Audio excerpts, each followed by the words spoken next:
আসসালামু আলাইকুম everyone, welcome to my channel.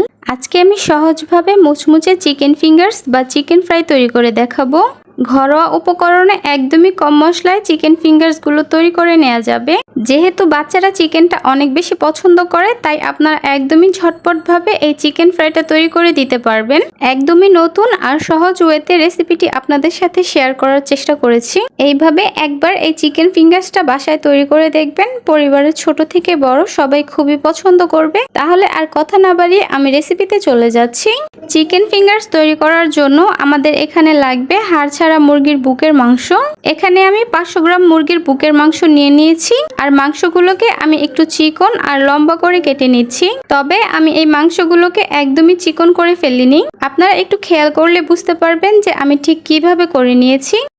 এবার আমি এই মাংসগুলোর মধ্যে দিয়ে দিচ্ছি রুম টেম্পারেচারে থাকা একটা ডিম, দিয়ে দিচ্ছি হাফ চা চামচ লাল মরিচের গুঁড়া, দিয়ে দিচ্ছি হাফ চা চামচ আদা বাটা, রসুন বাটা দিয়ে দিচ্ছি হাফ চা চামচ, দিয়ে দিচ্ছি সয়া সস 1 টেবিল চামচ, টমেটো সস দিয়ে দিচ্ছি 1 টেবিল চামচ, দিয়ে দিচ্ছি 1 টেবিল চামচ লেবুর রস, লবণ দিয়ে দিচ্ছি হাফ চা চামচ অথবা স্বাদ মতো।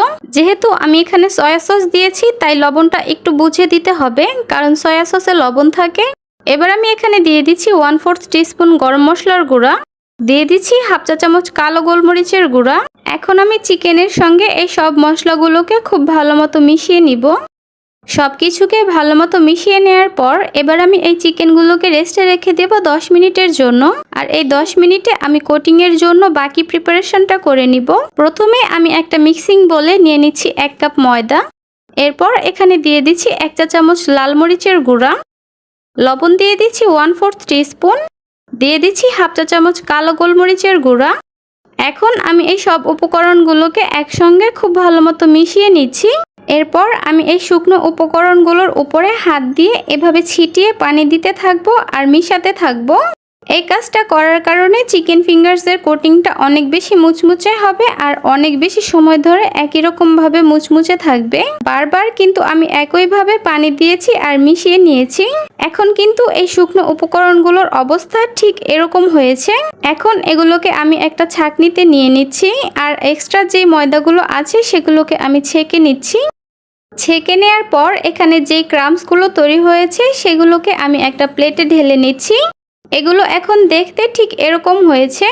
10 মিনিট ম্যারিনেট করে রাখার পর এবার আমাদের এই চিকেনগুলোকে আরও একবার মশলার সঙ্গে খুব ভালো মতো মিশিয়ে নিতে হবে।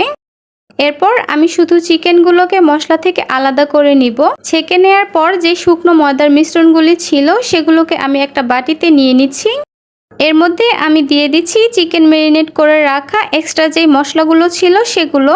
এরপর আমি এগুলোকে একসাথে খুব ভালো মতো মিশিয়ে একটা ব্যাটার তৈরি করে নিচ্ছি। এবার আমি একটা করে চিকেনের পিস নিয়ে এই ব্যাটারটার মধ্যে খুব ভালো মতো কোট করে নিচ্ছি। এপাশ ওপাশ চারপাশ খুব ভালো মতো কোটিং করে নিতে হবে। এই কোটিংটা ভালো না হলে কিন্তু পরের কোটিংটাও ভালো হবে না। এবার তৈরি করে রাখা ক্রাম্বসগুলোর মধ্যে আমি একটা করে চিকেন দিয়ে এভাবে খুব ভালো মতো কোটিং করে নিচ্ছি। একদমই সহজ ওয়েতে পারফেক্টলি কোটিংটা হয়ে গেছে। আশা করছি আপনারা দেখেই বুঝতে পারছেন যে এই চিকেন ফিঙ্গার্সগুলি ঠিক কতটা ক্রিস্পি হবে। এখন আমি এগুলোকে ভাজতে চলে যাচ্ছি। এর জন্য চুলায় আমি একটা প্যানে পরিমাণ মতো তেল গরম করে নিয়েছি, আর তেলটা কিন্তু ভালো মতো গরম করে নিতে হবে, যেন তেলে দেওয়ার কিছুক্ষণের মধ্যে উপরের লেয়ারটা ক্রিস্পি হয়ে আসে। আপনারা কিন্তু কোটিং করা অবস্থায় এই চিকেন ফিঙ্গার্সগুলোকে ডিপ ফ্রিজে সংরক্ষণ করতে পারেন, একটা এয়ারটাইট বক্সে রেখে অথবা একটা জিপলক ব্যাগে রেখে। চিকেন ফিঙ্গার্সগুলোকে আমি এপাশ ওপাশ খুব ভালো মতো উল্টিয়ে পাল্টিয়ে ভেজে নিয়েছি, আর এরকম গোল্ডেন ব্রাউন কালার হয়ে আসার পর এগুলোকে আমি তেল ছড়িয়ে একটা প্লেটে তুলে নিচ্ছি।